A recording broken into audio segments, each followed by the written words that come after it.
Good morning, everybody. Happy Monday. WWP Reacts here, and this is one of the saddest cases I think I've ever seen or listened to.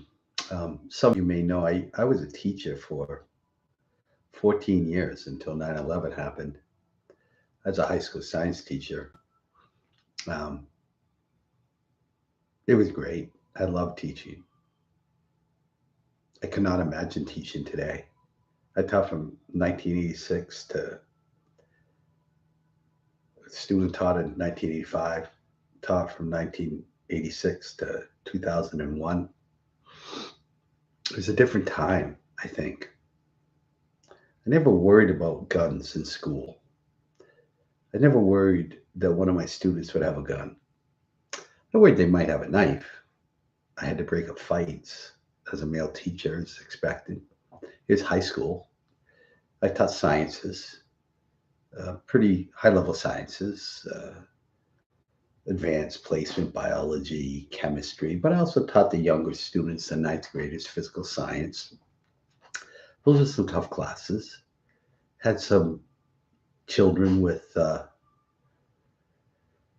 let's just say, not very good coping mechanisms.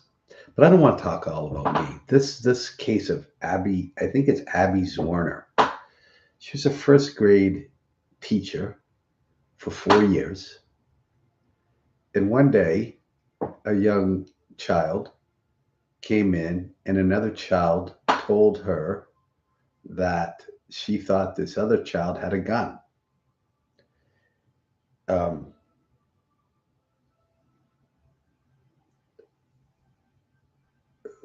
she told the principal, I guess this woman, Dr. Ebony Parker, and instead of Ebony Parker looking in the kid's backpack for a gun, she refused to do that and told this teacher just to watch her.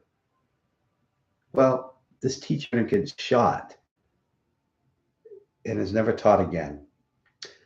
And in this case, you'll see, we'll play bits and pieces of it, but I'm going to play the opening statements today. It is sad. It is a sad state of where our schools are at today. So let's get right to it, and I'll add some commentary, but this is sad.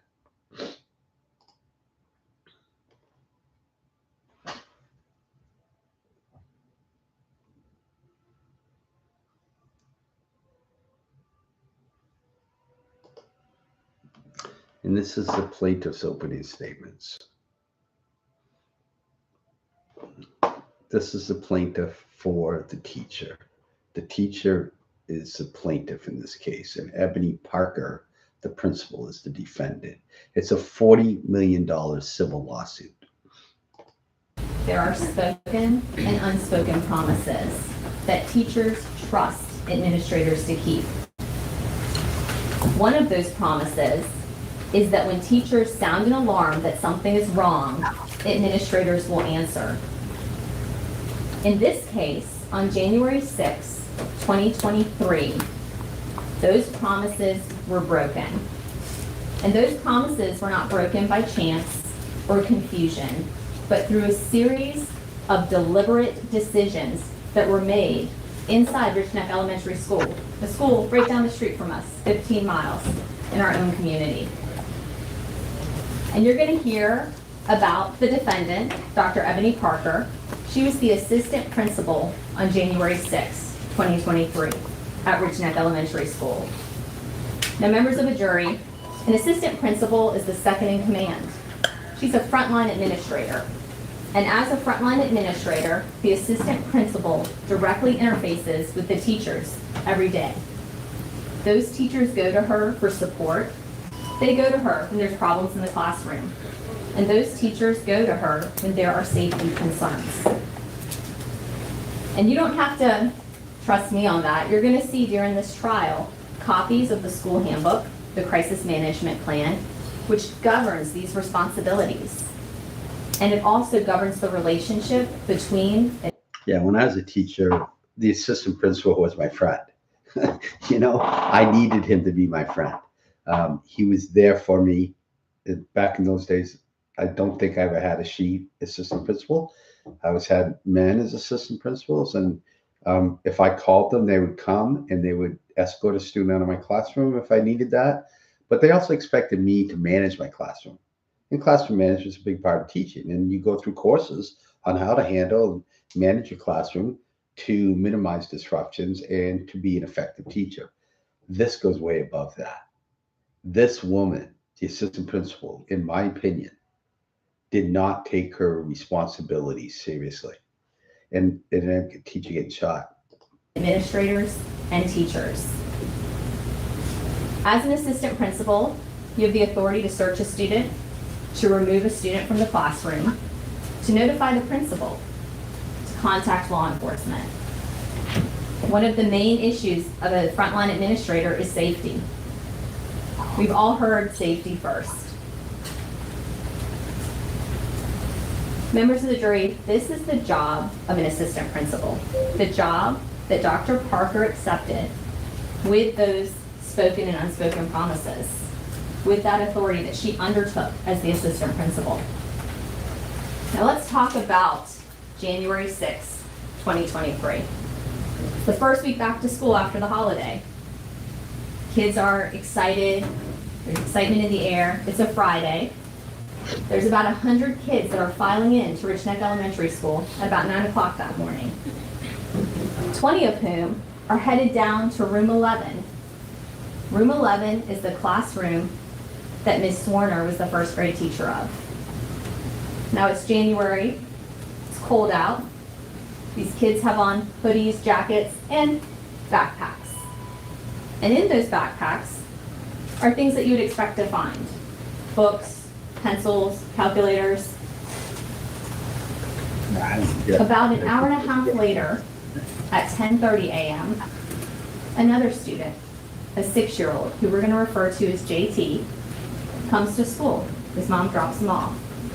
You may be wondering why JT got to school at 10:30 that day. You'll probably hear that he was on a modified schedule because JT had some behavior problems.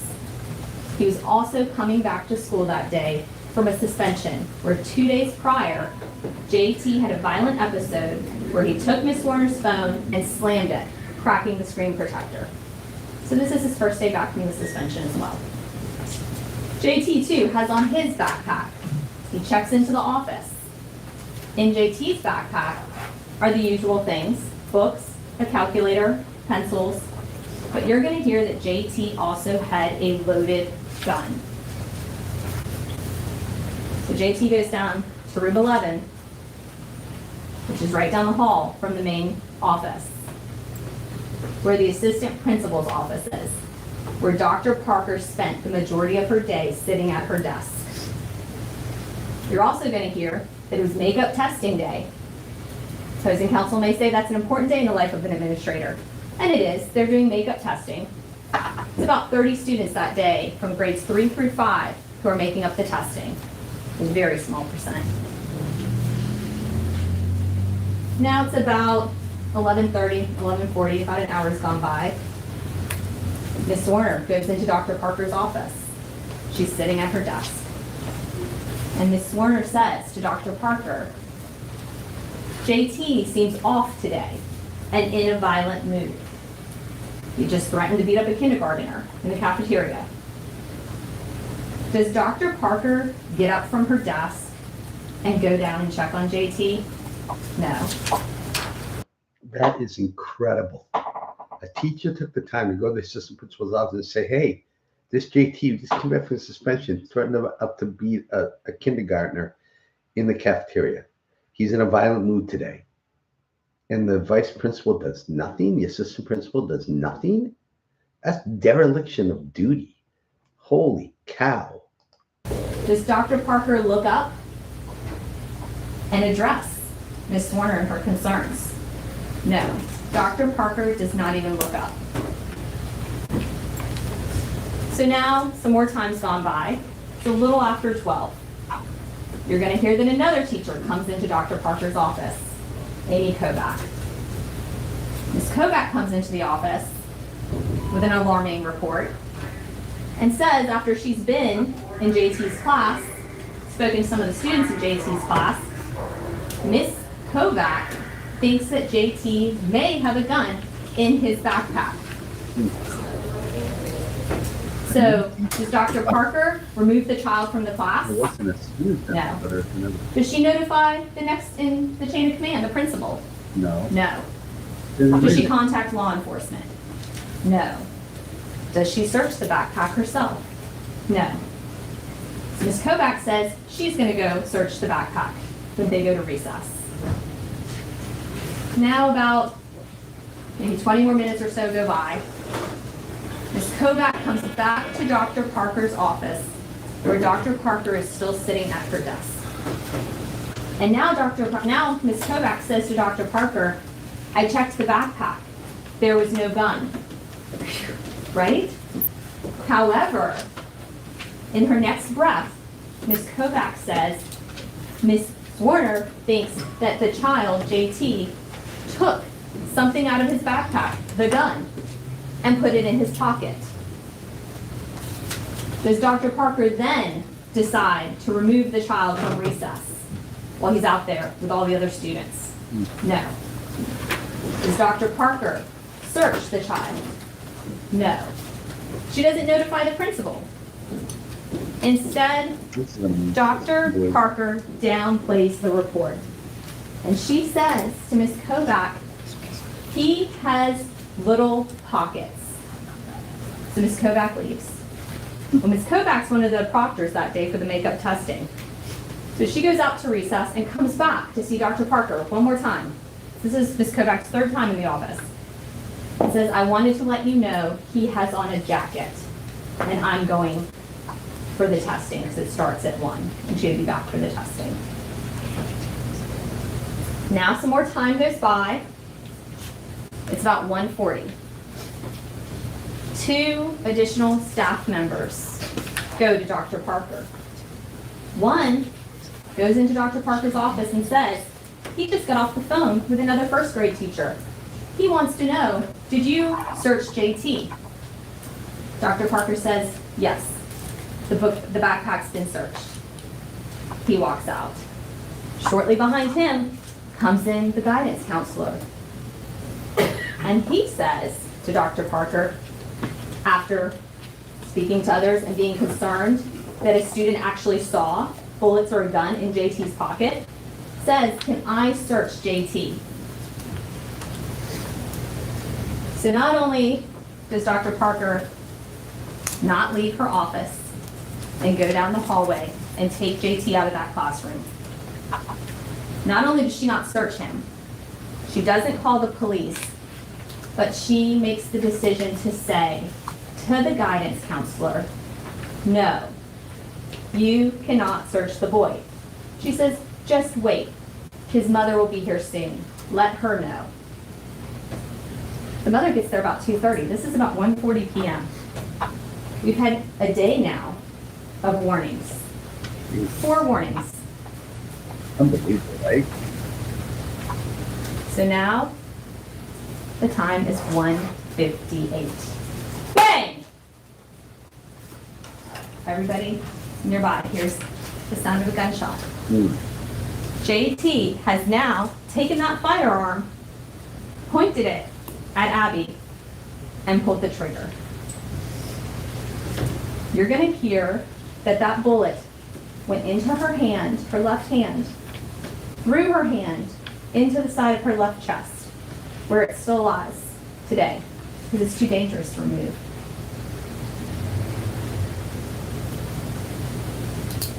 You're going to hear how January 6, 2023 changed Abby's life forever. I remember one time a student left a kind of a death threat under the wiper blade of my car. I took that into the principal's office, and there was like 80 cops there within 5 seconds. What a different time that was in 1996, because I remember it vividly to this day. The kid was disruptive all the time, biggest pain in my ass. Had to deal with him on discipline issues more than any student I ever had. That child now is in prison, from what I understand, for this kind of, he's just a sociopath. You know, he was a sociopath back then. But my principal and the assistant principal took that seriously and dealt with it. This woman did not. And that young lady is forever tainted. Her life is tainted.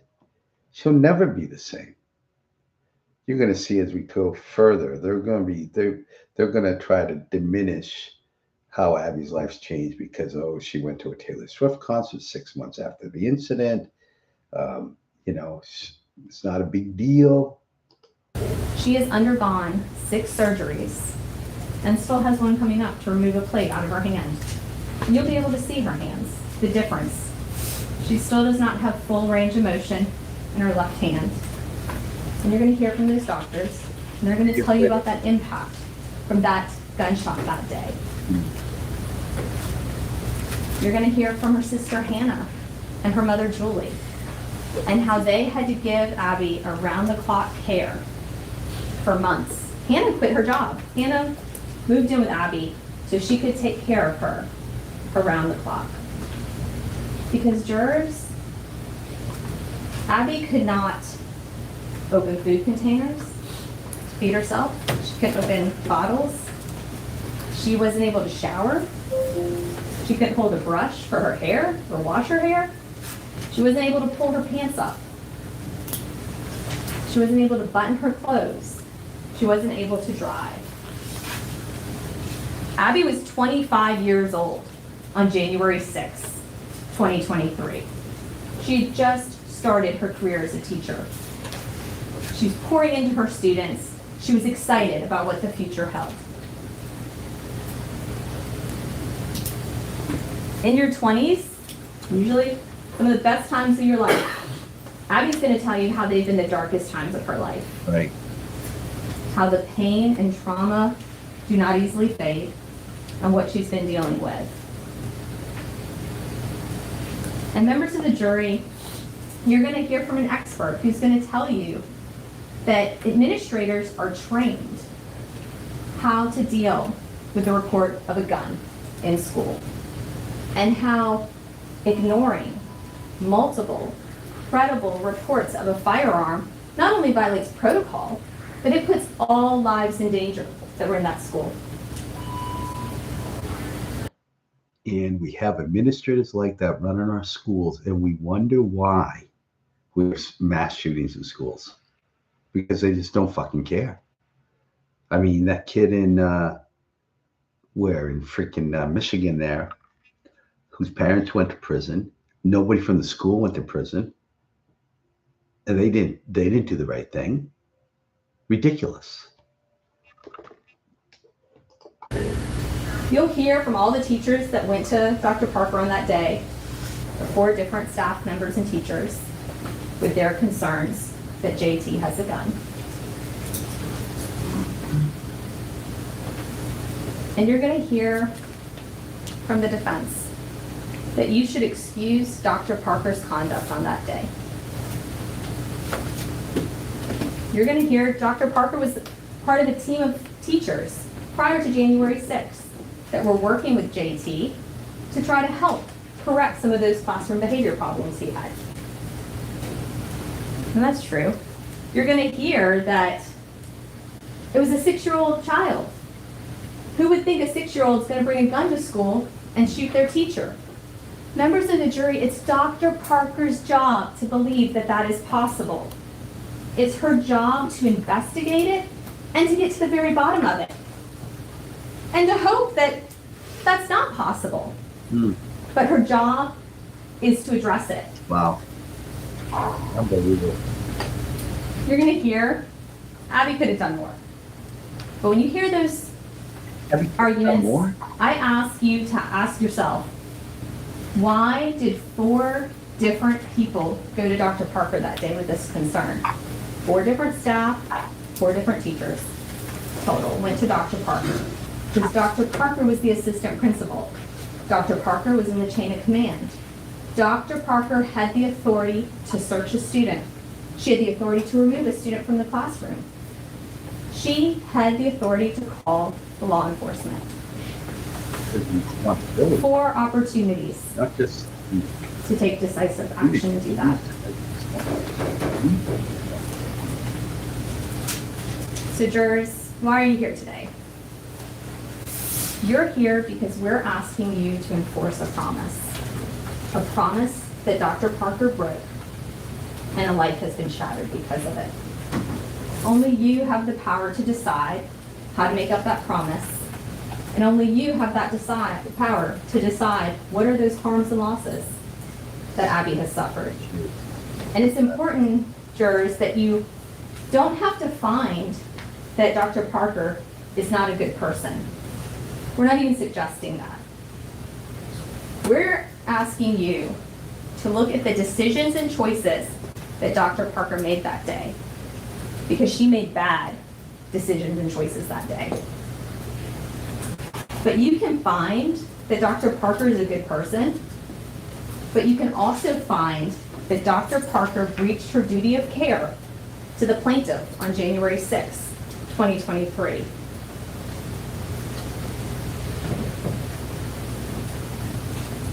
And I ask that you please listen carefully to each witness that you're going to hear from over the next 2 weeks. You're going to get to watch and hear testimony about what happened in that school on January 6th. You're going to see documents of handbooks, of protocol. You're going to hear from doctors. You're going to hear from experts. So please pay close attention to all of that. And also notice each time Dr. Parker had a decision to make, what that decision was that Dr. Parker made, how many opportunities Dr. Parker had to prevent what happened on January 6th. And I'm confident at the end of this, you'll have a clear picture of what happened and how that tragedy on January 6th happened, minute by minute, decision by decision. And I'm going to ask at the end of this trial, we're asking that you come back with a verdict for our client, Abby. Thank you so much for your attention this morning. I appreciate it. Thank you, Ms. Toscano.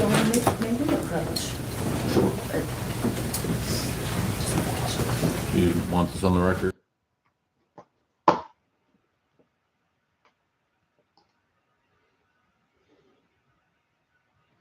All right. Well, that's it. That's the opening statement from the other day. What a sad case. Again, this is WWP Reacts, and it's pretty sad, the state of our schools these days. That was just 2023. Like I said, I could not imagine being a teacher today. Thanks. And I was for a long time. Thank you. If you like this kind of content, please like and subscribe. I'm growing this channel. And yeah, I'd like to give you my insight onto things, both political, news, etc. Have a great day.